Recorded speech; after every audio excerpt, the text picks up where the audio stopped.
سطح سے اٹھا کر اللہ کی محبوبیت کے درجے پر فائز کر دیتا ہے۔ اور نظریہ اہل سنت یہ ہے کہ جو بندہ دنیا میں جس کے ساتھ محبت کرتا ہے قیامت کے دن وہ اسی کے ساتھ اٹھایا جائے گا۔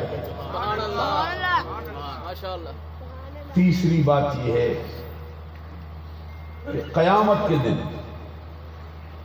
اللہ کے برگزیدہ بندے جو ان کے سچے چاہنے والے ہوں گے ان کو چھوڑے بغیر، ان کو اپنے ساتھ لیے بغیر جنت میں داخلے کے حقدار بھی نہیں ہیں۔ بڑی اہم ترین مجلس سجی ہے۔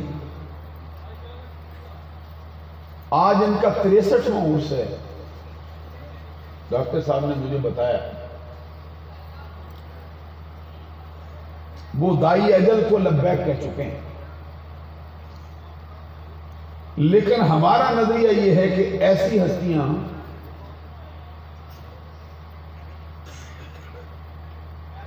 اللہ کے حکم پر سر تسلیم خم کرتے ہیں، جگہ تبدیل کر جاتے ہیں، لیکن مرا نہیں کرتے۔ وہ جو پنجابی کے ایک شاعر نے بڑی خوبصورت بات کی ہے اور کہا ہے، وارث شاہ اس سدائی جیوندے نے جنہ کیتیاں نیک کمائیاں۔ تو یہ ہستی پوری زندگی آپ کے سلاقے میں جلوہ فرما ہو کر تعلیمات اسلامی پر ہی وقت گزارتے رہے، قال اللہ قال الرسول پڑھاتے رہے، اللہ کے رسول کی محبت کا درس دے کر چل دیے ہیں۔ دیکھنے کو وہ پردہ کر چکے ہیں، لیکن حقیقت یہ ہے کہ وہ آج بھی حقیقی حیات کے ساتھ اسی طرح زندہ ہیں جس طرح ذاتی زندگی میں زندہ ہے۔ حدیث میں نبی اکرم صلی اللہ علیہ وسلم کا فرمان ہے،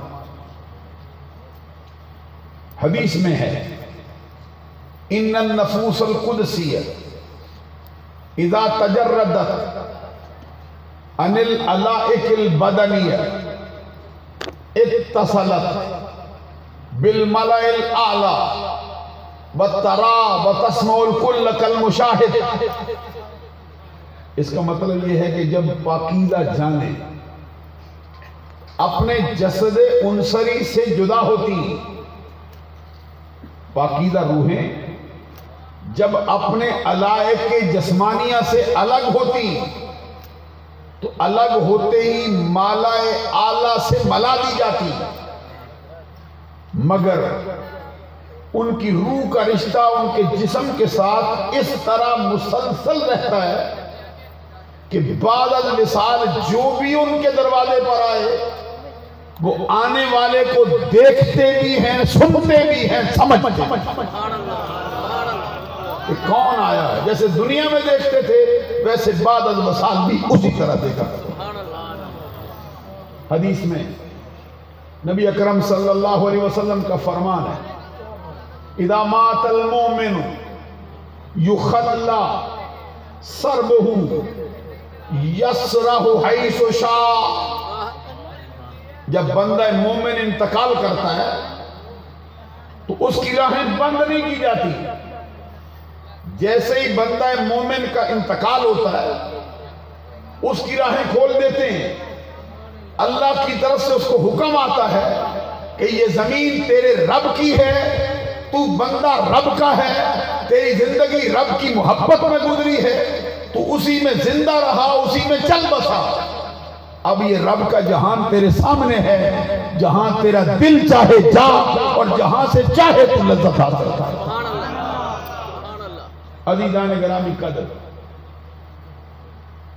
ہماری عقائد کی کتابوں میں لکھا ہے، اہل سنت کی جو عقائد کی کتابیں ہیں ان میں یہ بات جا بجا لکھی، الولی فی الدنیا کالسیف فی غمدہ اذا مات تجرد عنہ فیکون اقوی فی التصرف۔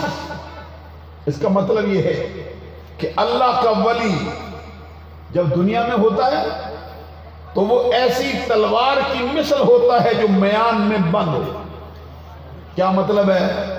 کہ وہ کسی پر حملہ آور نہیں ہوتا ہے، کسی پر اپنے روحانیت کا بار نہیں کرتا ہے۔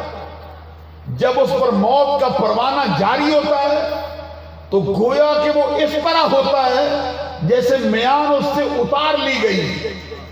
اب وہ اللہ کی کائنات میں تصرف کرنے میں اپنی ظاہری زندگی سے پہلے سے بھی زیادہ طاقتور ہو چکا ہے اور کبھی ہو چکا ہے۔ ایک حدیث میں آپ کو اور سنانا چاہتا ہوں، یہ تو ہے اولیاء کاملین کی شان۔ اگر آپ اجازت دیں تو ذرا میں آپ کو ولی کی تعریف بھی سنا دوں کہ کون ہوتا ہے، ولایت کے لیے کیا چاہیے، ولی کون سا ہونا چاہیے۔ ہمارے ہاں ایک مشہور کتاب ہے جس کا نام ہے شرح العقائد النصفیہ۔ یہ وہ کتاب ہے جو دین کے خدام کو اہل سنت کا عقیدہ سمجھانے کے لیے پڑھاتے ہیں، اور جتنے علماء ہوتے ہیں ان کے لیے ضروری ہے کہ وہ یہ عقیدے کی کتاب پڑھ لیں، پڑھ کے صرف رکھنا چھوڑیں بلکہ اس کو یاد رکھیں اور عوام اہل سنت تک اہل سنت کا عقیدہ پہنچائیں۔ اس میں یہ لکھا ہے کہ الولی هو العارف باللہ تعالی وصفاتہ بحسب ما يمكن المبادر على الطاعات المجتنب عن المعاصی المورد عن الانہماک فی اللذات والشہوات۔ ایک مرتبہ سبحان اللہ کہہ دو، آپ کو سمجھ آ رہی میں کیا کہتا ہوں؟ یہ اہل سنت کی مرکزی کتاب ہے، اس میں ولی کی تعریف لکھی۔ کہتے ولی وہ ہوتا ہے جو اللہ کی ذات کا اور اس کی صفات کا عارف ہو۔ کیا مطلب ہے؟ اللہ کا ولی وہ ہوتا ہے جو اللہ کی ذات کی بھی پہچان رکھتا ہو، اللہ کی صفات تک بھی رسائی حاصل کرتا ہو۔ اس کا مختصر خلاصہ یہ ہے کہ ولایت معرفت الہی کا نام ہے۔ اس کا مطلب یہ ہے ولایت اللہ کی پہچان کا نام ہے۔ معلوم ہوا ولایت ہاتھ کی لکیریں دیکھنے کو نہیں کہتے، ولایت پامسٹری کے شعبے کو نہیں کہتے، ولایت جھوٹے سچے تعویذ گنڈے کر کے لوگوں کو لوٹنے کا نام نہیں ہے۔ ولایت لوگوں کی قسمتوں کا حال بتانے کا نام نہیں ہوتا ہے۔ ولایت اوٹ پٹانگ باتیں کرنے کا نام نہیں ہوتا ہے۔ ولایت قصے کہانیوں میں ڈوب جانے کا نام نہیں ہوتا ہے۔ ولایت کیا ہوتا ہے؟ ولایت اللہ کی پہچان کو کہتے ہیں، جس کو اللہ کی اور اس کی صفات کی اس کی ذات کی حسب مقدور پہچان ہو جائے وہ اللہ کا ولی ہوتا ہے۔ مخلوق کے لیے اس کا کام یہ ہے کہ بندوں کا سویا ہوا مقدر جگا دے، بندوں